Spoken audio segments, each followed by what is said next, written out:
Konon pembangunan jalan ini memakan korban hingga sekitar 12.000 jiwa. Satu hal lain yang menarik dari jalur puncak adalah keberadaan sebuah tangga di tengah jalan.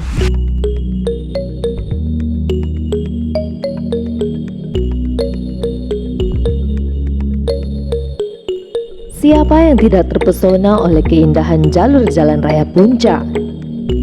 Sepanjang perjalanan, mata kita akan disuguhi oleh indahnya pemandangan berbukit dan kawasan pegunungan yang menenteramkan jiwa. Hamparan perkebunan teh yang sejuk tentu saja menambah pesona lain perjalanan di kawasan puncak. Namun, di balik keindahan jalur puncak ini, ada sejarah kelam yang menyelimuti pembangunannya.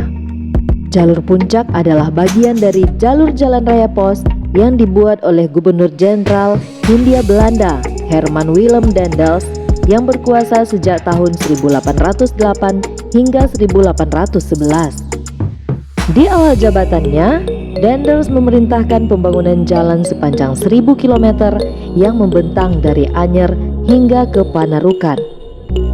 Konon pembangunan jalan ini memakan korban hingga sekitar 12.000 jiwa dalam masa 1 tahun pengerjaan. Adalah Kolonel von Lutzow dari Divisi Zeni Tentara Kerajaan Belanda yang bertugas untuk memimpin proyek pembangunan tersebut. Pemerintah Hindia Belanda juga menyediakan upah hingga Rp30.000 di luar beras dan garam sebagai bahan persediaan makanan untuk para pekerja. Besarnya upah yang diberikan pun disesuaikan dengan kondisi medan yang dilalui. Salah satu rute pembangunan tersulit jalan raya pos adalah jalur puncak yang menghubungkan kawasan Cisarua hingga ke Cianjur. Sejarawan Joko Marihandono mengatakan, untuk membangun jalur Cisarua Cianjur via Megamendung dibutuhkan 400 pekerja dari Jawa dan ditambah 500 orang pekerja dari wilayah Priangan dan Cirebon dengan upah Rp10.000 perak per orang untuk membangun jalur puncak yang bergunung tersebut.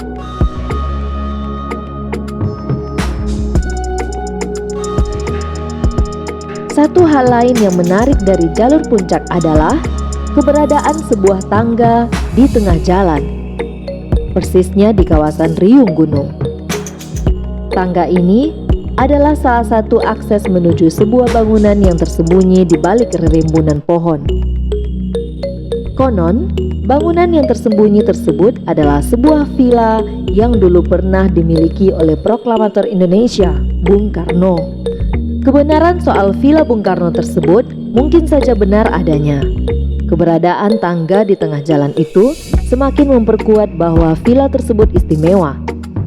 Kita bisa bayangkan bagaimana mungkin sebuah tangga di tengah jalan dibiarkan bertahan begitu saja tanpa pernah digusur, meskipun jalan raya di sekitarnya telah diperluas dan dibangun sejak bertahun-tahun lalu.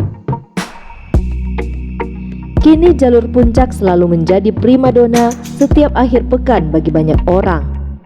Sejarah kelam telah terlewati dan menjadi titik penegas bahwa kemegahan hari ini lahir dari pengorbanan pendahulu bangsa Indonesia.